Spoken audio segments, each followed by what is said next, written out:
हुआ ऐसा, अरे सैया तो नवल देखो चलो है रे सैया तो नवल देखो चलो है रे भूप परीक्षत हो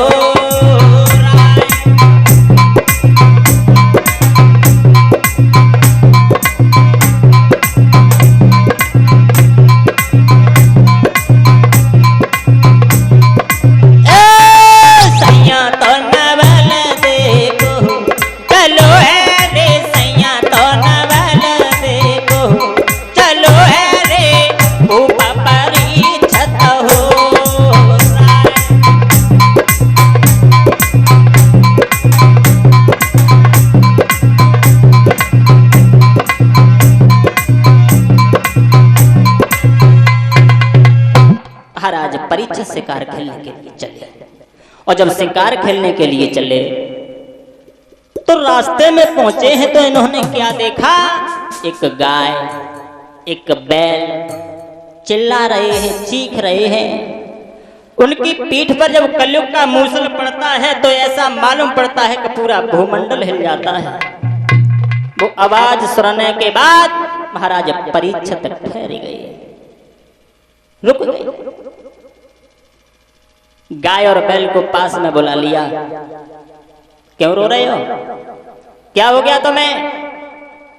जवाब दिया, प्रभु मुझसे ये दुख सहन नहीं होता, मैं इस दुनिया को छोड़ के जा रहा हूं। महाराज परीक्षित कहने लगे, पहले तो हमें ये बता दो कि जो मानव की भाषा में आप बोल रहे हो आप हो कौन? बैल बोला, प्रभु हमें धर्म के नाम से लोग जानते हैं। गाय से पूछा, तुम कौन हो?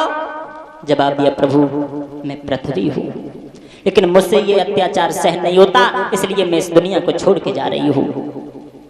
परीक्षित बोले, रुक जाओ। और लंबी सी नजर पसारी है तो क्या देखा, पीछे से काला कलूट चांडाल इंसान आ रहा है, हाथ में मूसल है, वो भी पास में आ गया। महाराज परीक्षित कहने लगे, पागल हो क्या?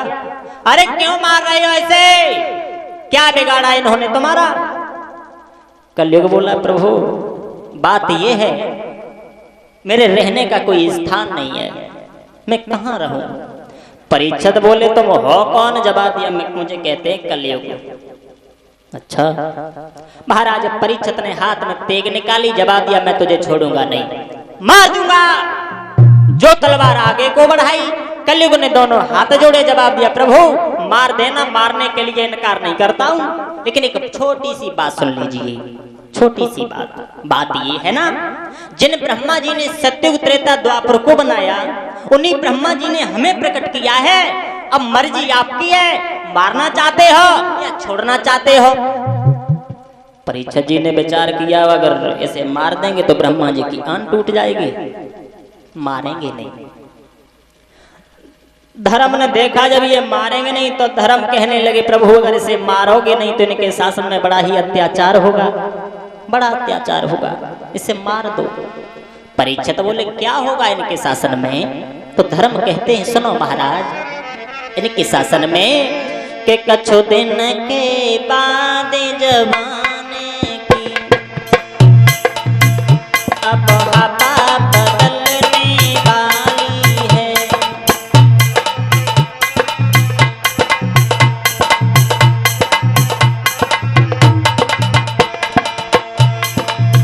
धर्म ने समझाया, कछु दिन के बाद जवानी की अब हवा बदलने वाली है। धर्म अवतार इन धर्म ने किया,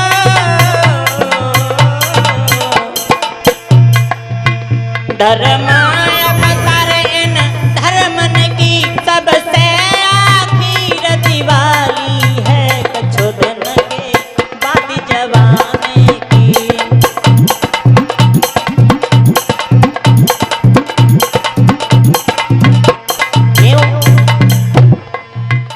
आगे वो समय आ रहा है, बेटियां न कोई जानेगा, क्षत्रिय कायर हो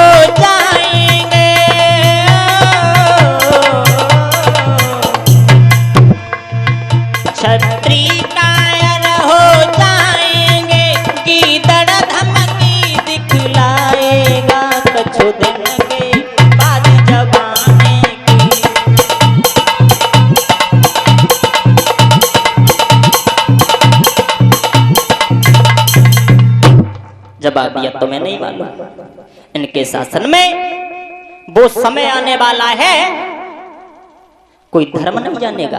होता क्या था, एक दूसरे का सम्मान भूल जाएंगे, इसलिए महाराज इसे मार दो, बिल्कुल मार दो। लेकिन जो धर्म ने कहा था वही होने हो रहा है आज। जो धर्म ने कहा था कि जो कलयुग में होगा कोई सांच नहीं बोलेगा, दीन दुखियों को सताया जाएगा, भगवान के नाम पर कोई नहीं जाएगा, वही आज हो रहा है।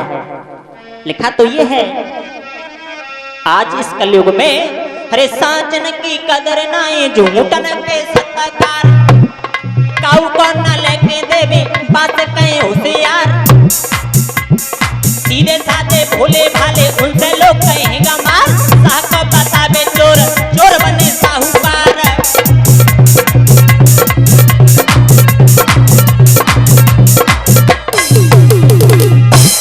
जो धर्म ने बताया था इसके शासन में क्या होगा, साचन की कदर नाए झूठन के सत्कार, काऊ को न लेके देवे बात कहे होशियार, सीधे साधे भोले भाले उनसे लोग कहेगा मार, साहब बतावे चोर चोर बने साहूकार।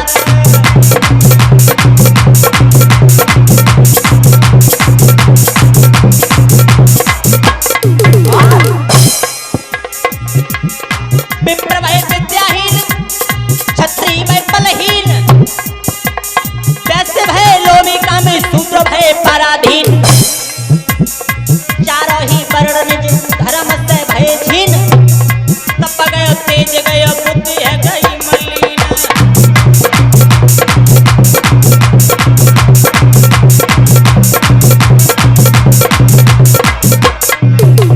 कलयुग में मैंने तो परीक्षित महाराज कलयुग में यहां तक देखा,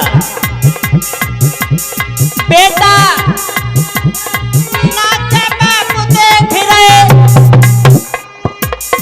कैसे खेल दिखाए कलयुग के जवाने, तूने कैसे रंग दिखाए कलयुग के जवाने।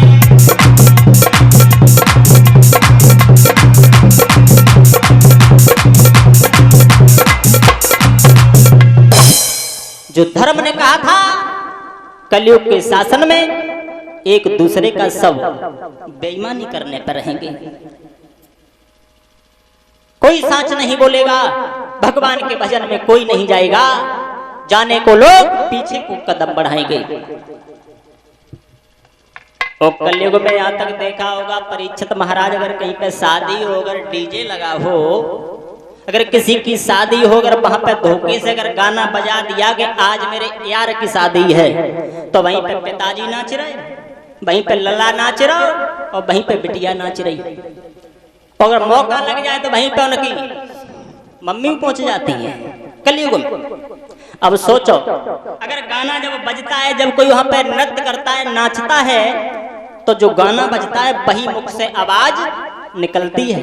अब सोचो गाना चल लो आज मेरे यार की शादी है, तो मम्मियों कह रही आज मेरे यार की शादी है, और वही बात बहन जी कह रही आज मेरे यार की शादी है, तो लोग भूल गए। लेकिन कलयुग बोला प्रभु इन्होंने हमारे बारे में बता दिया, मैंने मान लिया मैं गलत हूं, लेकिन आपको एक बात का ज्ञात नहीं है, राजन दुनिया एक सी नहीं, दाने के अंदर घुन भी है, हर एक चीज पे गौर करो तो गुड़ भी है अवगुण भी है। अरे हमारे अंदर अवगुण ही अवगुण नहीं है, बल्कि हमारे अंदर कुछ गुण भी है। गुण परीक्षित बोले तेरे अंदर गुण क्या है? गुण क्या है? धर्म बोले प्रभु से मार दो, छोड़ो नहीं, ये गुण तो इसके अंदर है ही नहीं कुछ है। कलयुग बोला प्रभु हमारे अंदर गुण क्यों नहीं है? अरे हमें दोष लगा रहे हो तो दोष तो हर किसी में है, दोष तो हर किसी में है। कस्तूरी में है दोष जो बरंग नाय लाई है, सोना में है दोष जो सुगंध नाय लाओ है। राम में है दोष जो सुपरखा की नाक कटाई, और रावण में है दोष जो सीता को हरलाओ है। अहिल्या में है दोष जो इंद्र संग भोग कियो, इंद्र में है दोष जो चोरी से घुस आओ है। अरे महाराज फिर पागल काहे को बने, हर ने हर एक दोष हर एक में लगाओ है। महाराज दोष हमारे अंदर ही नहीं बल्कि दोष तो हर किसी के अंदर है, हर किसी के अंदर है। जवाब दिया दोष अगर सबके अंदर है लेकिन तेरे अंदर गुण कौन से सो हमें बता। तो कलयुग बोला प्रभु हमारे अंदर गुण हैं। सतयुग त्रेता द्वापर में लोग हजारों वर्ष तपस्या करते थे फिर भी भगवान के दर्शन नहीं होते थे, शरीर को सुकून नहीं मिलता था। लेकिन हमारे शासन में महाराज अगर अपने पांचों इंद्रियों को बस में करने के बाद में अगर एक पल में राम कहोगे तो दूसरे पल में आपको आराम मिल जाएगा। पहला गुण ये है। दूसरा गुण ये है कि सतयुग त्रेता द्वापर में अगर कोई दूसरे के प्रति गलत सोचता था तो उससे मनसा पाप लग जाता था। वो हमारे शासन में महाराज जब तक खुले तौर करोगे नहीं तब तक भरोगे नहीं। दो गुण हो गए ना। अब तुम कह रहे हो हमारे अंदर अवगुण है, हमारे अंदर अवगुण ही अवगुण नहीं है। लेकिन महाराज परीक्षित एक बात कहना चाहूंगा, करते खुद हैं और दोष कलयुग को लगाते हैं, दोष कलयुग को लगा देते हैं। खुद ही करे खोटी करनी कलयुग को दोष लगाए।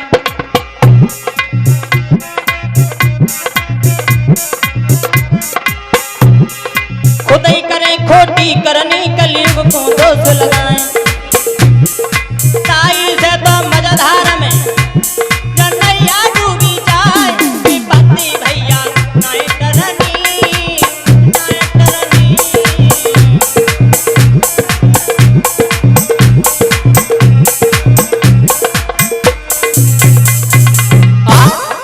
इस कलयुग में 60 साल के बिहार चावे लेवे मोछ उड़ाए।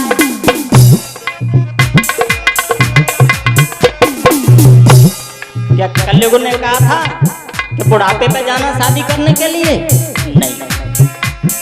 60 साल के बिहार चावे लेवे मोछ उड़ाए।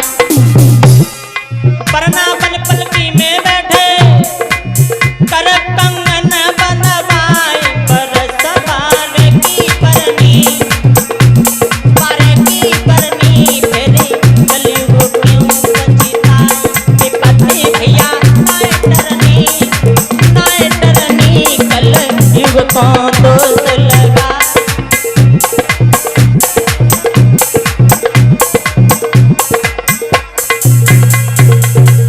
दोष कलयुग को लगा देते हैं और कर्म खुद करते हैं।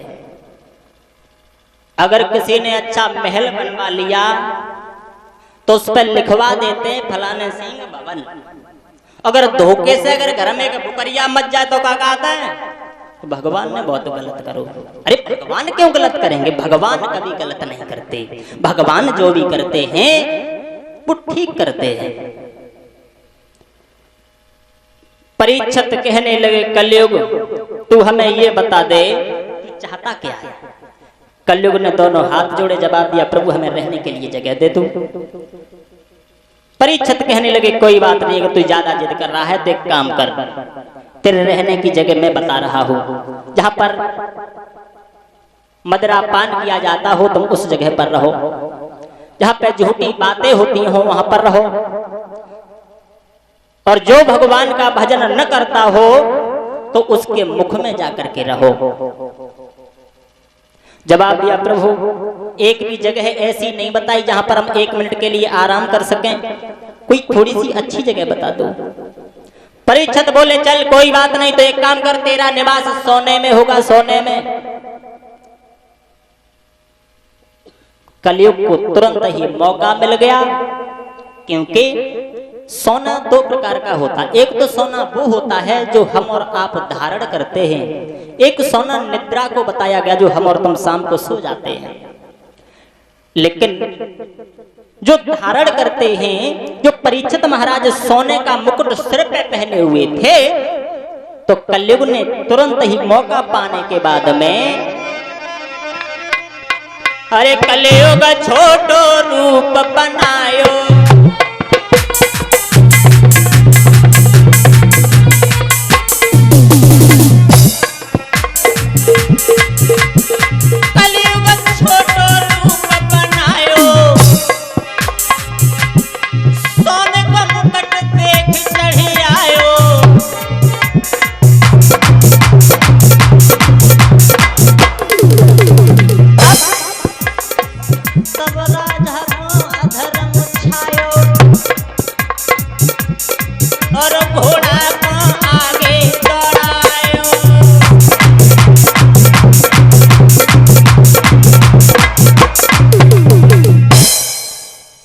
तुरंत ही जैसे ही कलयुग ने अपना वास सोने के मुकुट में किया, तो महाराज परीक्षित की बुद्धि बिगड़ने लगी। घोड़ा पर सवार हुए आगे को चलने लगे। जब आगे को चले हैं तो क्या देखा है कि लोमस ऋषि अपने समाधि में लीन है, और जब वो समाधि में लीन है, परीक्षित ने देखा ये महात्मा है तो है कैसा? अरे मैं एक राजा हूं, चक्रवर्ती सम्राट राजा हूं, और हमें देखने के बाद में इसने आंखें बंद कर ली, बड़ा ही घमंडी है। घोड़ा से नीचे आए परीक्षित और अपने धनुष के बल से मृतक सांप को उठाया और उनकी गर्दन में डाल दिया। आगे को चल दिया। जब आगे को चले तो कुछ बच्चों ने जाकर के इनके पुत्र श्रृंगी ऋषि को बताया कि तुम्हारे पिता का किसी ने अपमान कर दिया। घोड़ा पर सवार एक राजा थे, उन्होंने मृतक सर्प तुम्हारे पिता की गर्दन में डाल दिया। तो श्रृंगी ऋषि पास में आए, देखा है जब अपनी आंखों से, ये तो बड़ा ही गलत किया। तो हाथ में जल लेने के बाद में परीक्षित को श्राप देने लगे।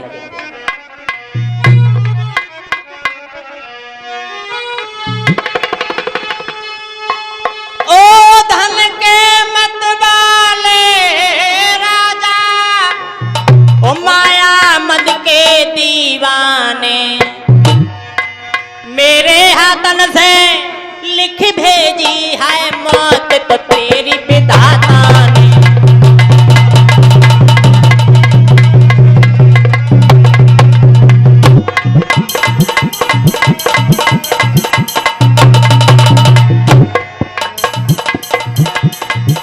जवाब दिया है तुम अपने मत में आकर के भूल गए, तो हमारे पिता का अपमान कर दिया। लेकिन तुम्हें एक बात नहीं मालूम है, ओ धन के मत वाले राजा, ओ माया मद के दीवाने, मेरे हाथन से लिख भेजी है मौत तो तेरी विधाता ने।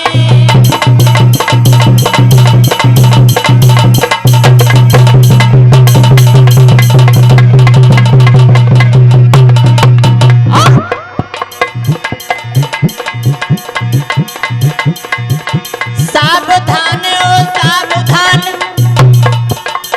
तक्षक जीवित हुई जइयो, साथ में रोज तो दस करके जा राजा को यमपुर पहुंच जइयो।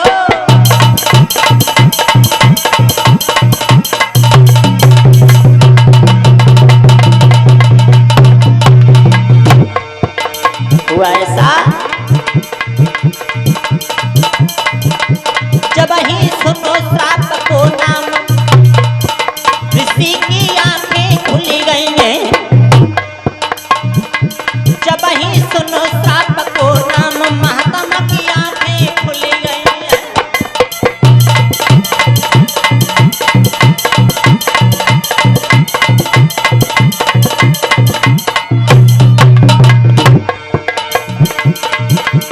आंखें खुल गई हैं, ऋषि की आंखें खुल गई हैं।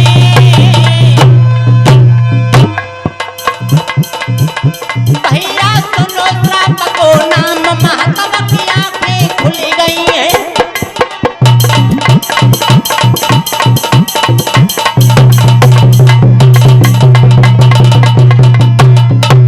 जो श्राप दिया श्रृंगी ऋषि ने, तुरंत ही लोमस ऋषि महात्मा की आंखें खुल गई। जवाब दिया, बेटा तुमने ये क्या कर दिया? जवाब दिया, पिताजी तुम्हें नहीं मालूम? जवाब दिया, नहीं। जवाब दिया, वो सम्राट राजा परीक्षित, उसने तुम्हारा अपमान कर दिया और तुम्हारी गर्दन में मृतक सांप डाल के चला गया।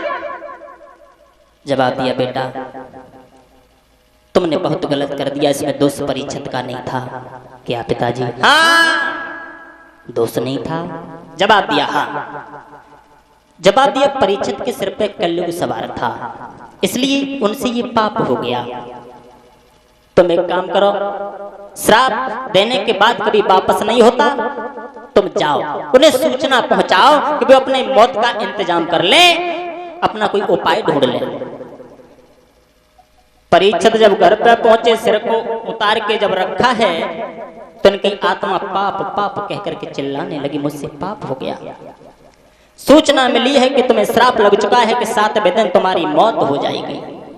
और परीक्षित महाराज, श्राप परीक्षित को ही नहीं लगा था, बल्कि श्राप तो हर किसी को 7 दिन का ही लगा है। अंतर सिर्फ इतना है कि उनकी मृत्यु 7वें दिन निश्चित थी और हमारी तुम्हारी मृत्यु इन्हीं 7 दिन में होगी। कब होगी ये किसी को ज्ञात नहीं है। जब श्राप लग गया तो महाराज परीक्षित विचार करने लगे, अब क्या करूं? अब हमारे पास में कोई युक्ति नहीं है जो हम कुछ कर सके। संत महात्माओं से मिले हैं तो संत महात्माओं ने बताया, तुम एक काम करो, चले जाओ सुखदेव के द्वारा भगवान की कथा को श्रवण करो, तब तुम्हारी आत्मा को मुक्ति मिले।